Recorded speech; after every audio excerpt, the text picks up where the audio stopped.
Contrary to popular belief, the most successful capsule wardrobes are not the smallest, trendiest, or even most minimalist, but they are the wardrobes that authentically align with our lifestyle, preferences, and needs. That's why I want to talk about the 8 biggest capsule wardrobe mistakes, because as someone who built my first capsule wardrobe more than 8 years ago, I made many of these mistakes myself that made my capsule wardrobe so much worse.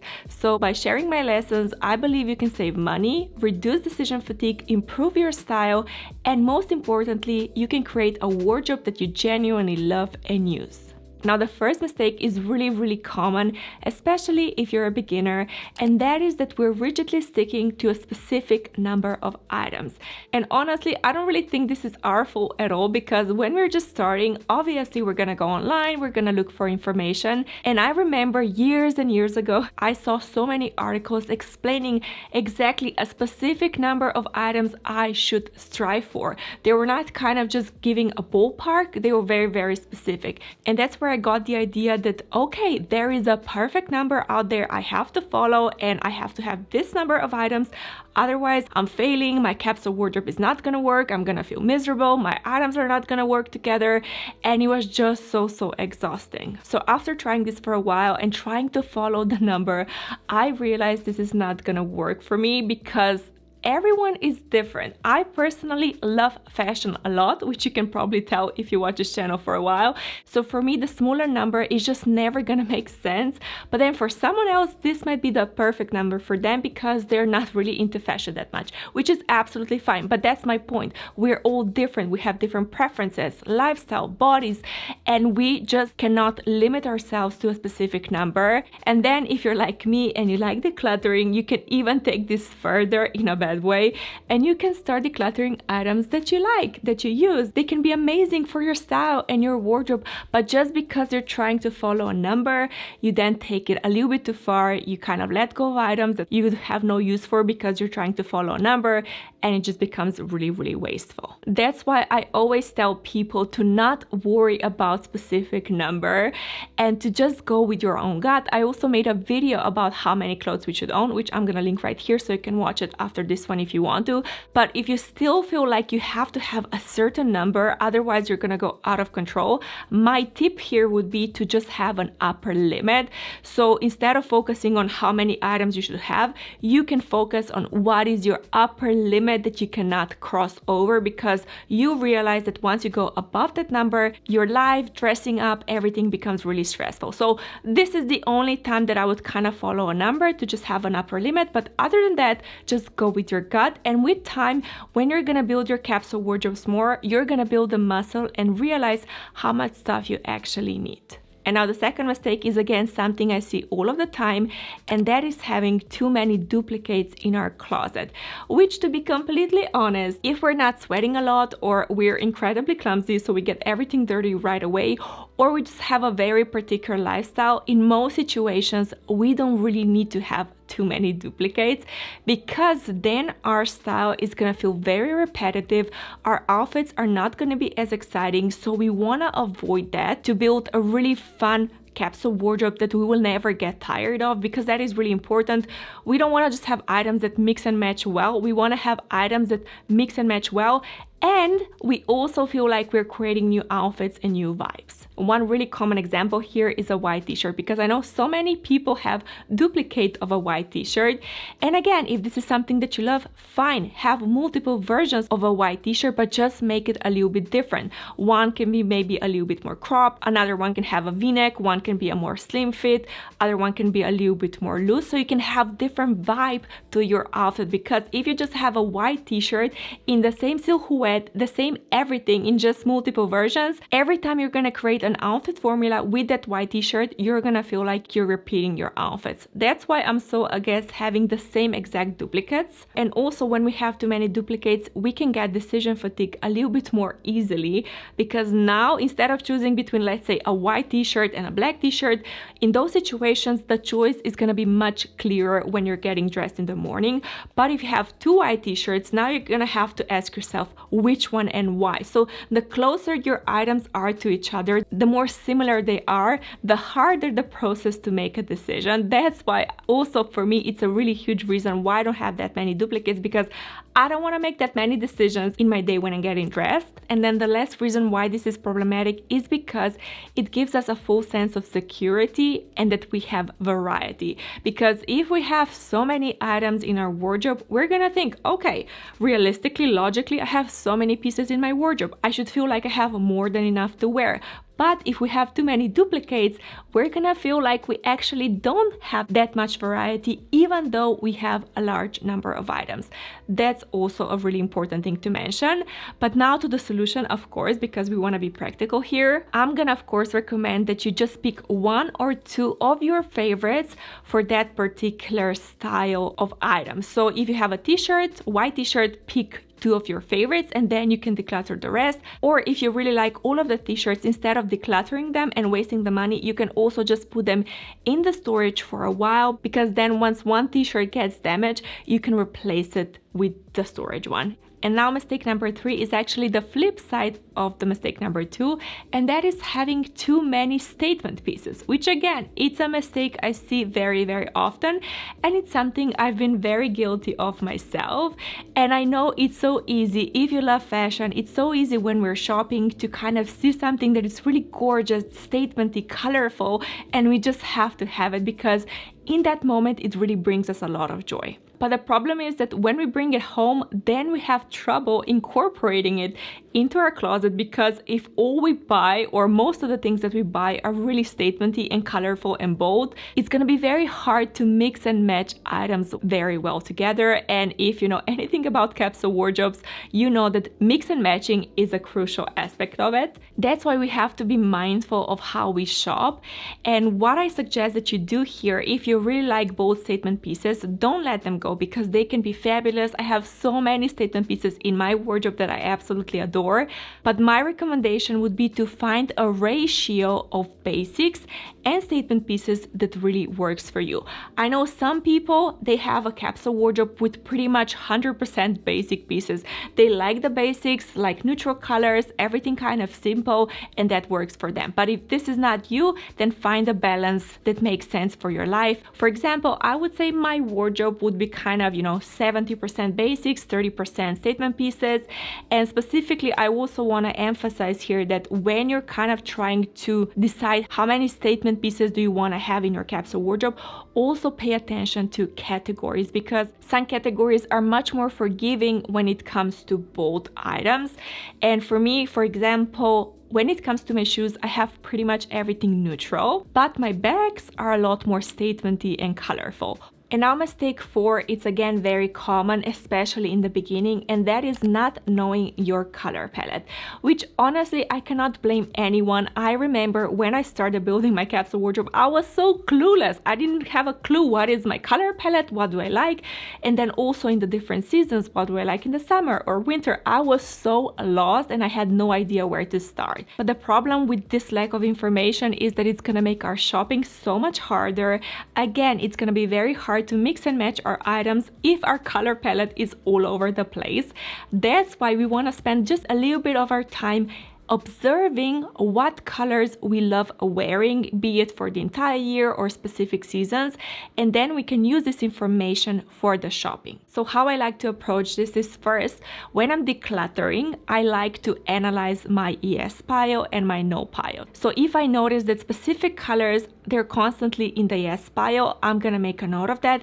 And then if I have specific colors that are repeating in the no pile, again, I'm gonna make note of that. And that is how I discovered that I don't like gray color, I don't like yellow color and green color, because every time I decluttered, they ended up in the no pile. But if you're not into decluttering that much, or maybe you just don't have time to do it, I can also give you a quick exercise so you can quickly realize what is your favorite color palette, and that is to go into your wardrobe and take out your favorite pieces that you absolutely adore and then just put them on your bed.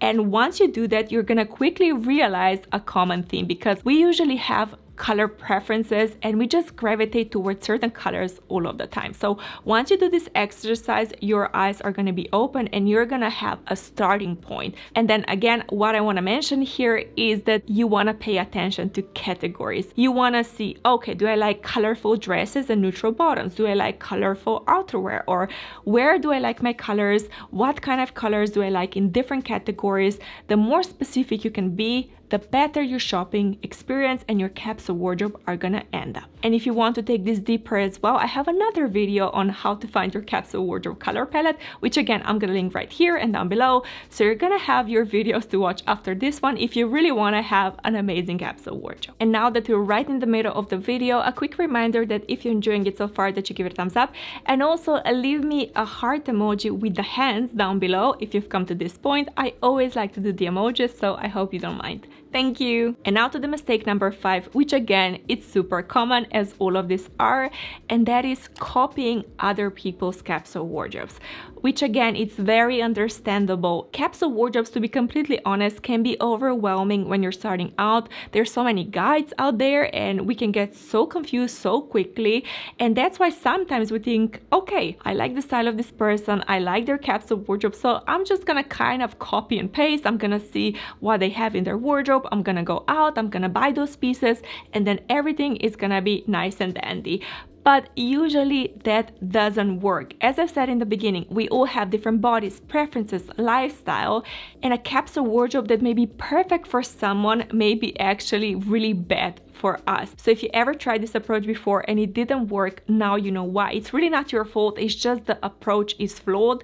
And the same goes for the capsule wardrobe color palette. If you ever try to just copy paste it from someone else and it didn't work, yeah, that's the reason why. Because again, I'm gonna emphasize this, but what I realized throughout the years is we're all just so different to each other. We can have some common themes, but at the end of the day, we are all a little bit quirky, a little bit different. We have different personalities and needs and lifestyles and bodies, and that's actually really beautiful.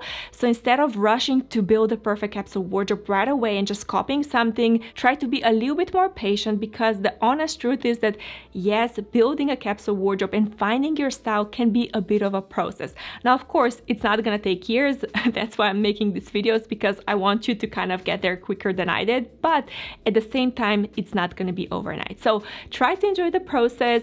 And when you're looking at other people's capsule wardrobes, of course, you can still do that. Just use that as an inspiration, not to copy. And now mistake number 6 is something I'm really passionate about, because I've been so guilty of this myself. And unfortunately, I wasted a lot of money with this one. And that is to build a capsule wardrobe for your fantasy self. Now, I know from experience and the comments and everything that most of us, we have this fantasy ideal version of ourselves in our head. And when we're kind of building a capsule wardrobe for that version that doesn't exist, for the lifestyle that doesn't exist, for the body that doesn't exist, we're all guilty of that sometimes, then we get into trouble, because our capsule wardrobe is not gonna match with us, it's not gonna align with us. So in the morning when we're gonna open the closet and we want to get ready, we're not gonna know what to pick. We're gonna kind of feel defeated, and everything is just gonna remind us of how we're lacking in certain areas. And this can be with anything. Maybe we buy clothes that don't fit us to kind of motivate us, and then again, when we open the closet, we're just gonna feel bad. Or maybe we buy items for special occasions, but then again, because we don't have many special occasions to go to, when we see those items, we can feel guilty, like, oh, we're not special enough, we don't have enough events to attend to. Or maybe we really love the idea of high heels, so every time we see a gorgeous pair, we buy them. But then again, because our feet hurt, our lifestyle doesn't make sense for us to wear heels all of the time, then they're just sitting in our closet unused. That's why it's important that when it comes to the fantasy self, that we kind of are aware that this is happening in our mind. So when we're shopping, we don't get carried away. And if you kind of want to ground yourself even more, you can take a piece of paper and really identify what is your lifestyle, what are your hobbies, what makes sense for your closet realistically, how do you want to feel in your clothes. And then when you're shopping, you have to be mindful of that. And if you find something that doesn't make sense for your realistic lifestyle that you're currently living, then you're gonna have to leave that item in the store. And now to a mistake that it's not directly connected to a capsule wardrobe, but it's still very, very important. And that is not giving yourself a shopping ban.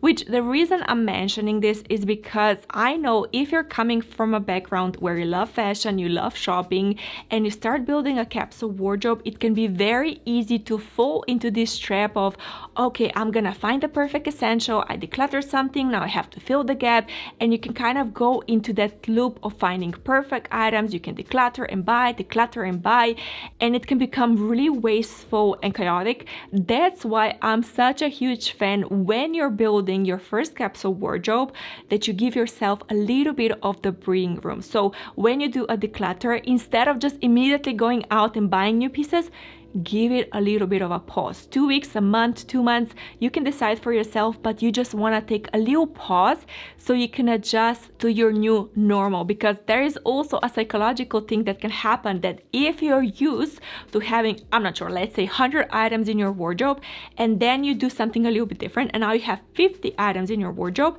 at first your brain is going to think, yeah, this is empty, I need to go out and buy something. That's why we want to wait at least 2 weeks so your brain kind of starts getting used to the new normal, and then you can say, okay, 50 items is the new normal for me. That is what happens to me. And sometimes I get the comments, I don't know how you're so minimal, this would be so limiting for me. I'm always so surprised because for me this is normal, and I'm kind of thinking, okay, everyone has around the same number of items in the wardrobe as I have, because this is what I adjusted to. So yeah, long story short, when you build your first capsule wardrobe, or you do a seasonal switchover, or you do a declutter, every time you do a huge change to your wardrobe, to your capsule wardrobe, give it time before going out shopping.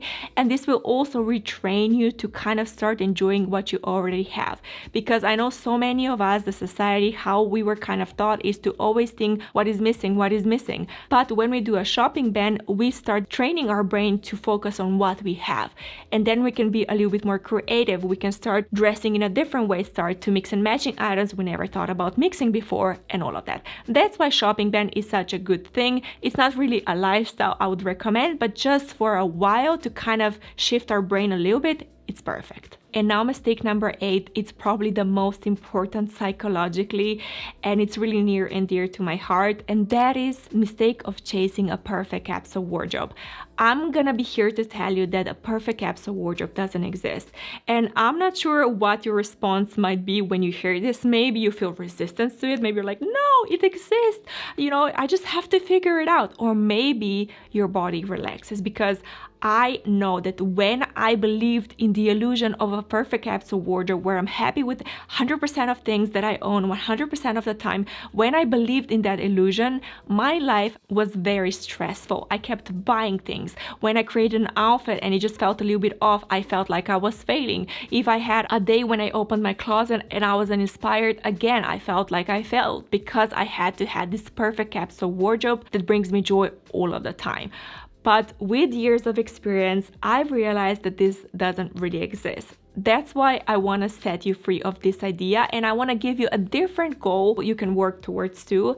And that is, I would say, roughly 80-85% of your wardrobe. If you're happy with that, you nailed it. That's for me the perfect spot, because we're always gonna have pieces. Maybe we love it right now. We love a certain piece, but then maybe we get tired of it. Maybe our body changes. Maybe the piece itself becomes a little bit worn out.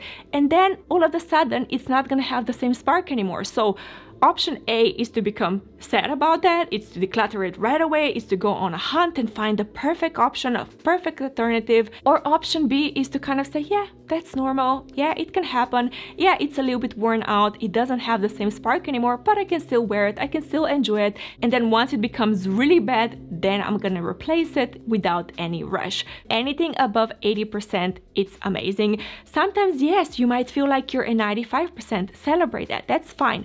But then don't be upset if it falls down, if it's 85 again. That's absolutely fine.